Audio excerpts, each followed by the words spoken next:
परिस्थिति अच्छी ओडिशा रे गुड़िए जिला अच्छी जोटा को शेड्यूल जिला कह जाए आदिवासी अधुषित जिला से स्वतंत्र आदिवासी मानकर स्वतंत्र अधिकार अच्छी आ गुड़िए हूँ अनशेड्यूल एरिया रे मध्य ओडिशा लैंड रिफॉर्म एक्ट रो 22 धारा एवं 23 धारा लागू अच्छी जहाद्वारा सब कलेक्टर बिना परमिशन रे जाति किबा जनजातिर व्यक्ति माने तांकर जमी को अण जनजाति किबा अण जाति लोकों को बिक्री करि पारिबे नाही क्यों भली परिस्थिति रे बिक्री पई अनुमति मिले जेते बेले बिक्रीदाता आदिवासी हो किंबा जनजाति संप्रदाय हो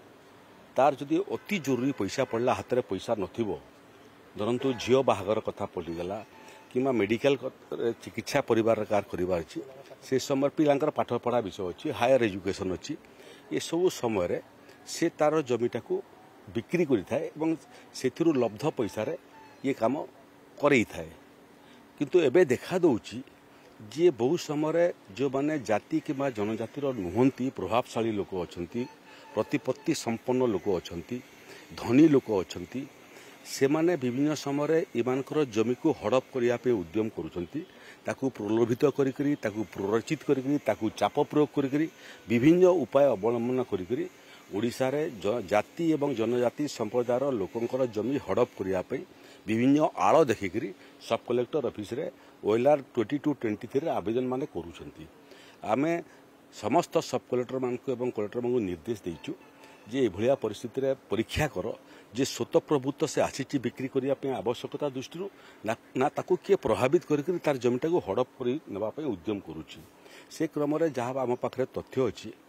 10% 15% ये आवश्यकता लोक आसी था बिक्री करने बाकी सब प्रभावित होकर प्ररोचन चाप बशवर्ती आसी था रोकने आम प्रयास करुचु आम चिंता करुचु जे एबे हेल्थ आयुष्मान योजना लागू हला पर से मानकु आउ हेल्थ ग्राउंड रे पैसार आवश्यकता पड़ोनी चीफ मिनिस्टर रिलीफ फंड अच्छी सेटा आम व्यवहार करूँ तेणु हेल्थ ग्राउंड रे निजर पूर्वपुरुषर जमी बिक्री कर आवश्यकता पड़ो नहीं बाकी बाहागर विषय है बाहागर गुड़िए सरकारी योजना अच्छी जो पैसा से आम जोगई पारू जमी बिक्री पर्यंत कथा जीव ना हायर एजुकेशन आम से बाबद चिंता करुचु एवं योजना करुचु जे एभलिया किछि रास्ता बाहरी पारिबो कि जहा फल आदिवासी किंबा हरिजन संप्रदायर कौन व्यक्ति अजा बाप अमलर पाइथिबा जमी को बिक्री करने बाध्य हेब नहीं प्ररोचन हो कि स्वइच्छा हो जो कारण से बिक्री करने चाहूँगी से कारणर जदि निराकरण आम करदेबू ताले ताकू बिक्री कर आवश्यकता पड़ो नहीं एवं ओडिशा रे जाति एवं जनजाति संप्रदाय पाखे जमीर परिमाण ओडिशा रे ह्रास हेब नहीं चिंता करुचु आम दरकार पड़े गोटे कर्पस फंड गठन करी हेब कि कर्पस फंड रे एभलिया परिस्थिति रे जदि इमिडिएटली पैसा दरकार पड़ला तार जमीर प्रतिबदल रे ओडिशा सरकार से प्राप्य नहीं जीवो ओडिशा सरकार से जमीटा को प्रोटेक्टेड कर रखिबे 2 वर्ष कि 3 वर्ष पर्यंत प्रोटेक्टेड कर रखिबे से भितर जदि से पुणी सक्षम हो गला तार जमी को पुणी आम सही परिमाण पैसा रे फेरस्त करदेबू ये भलिया विषय आम चिंता करुचु सबू वर्गर लोक एवं मूलतः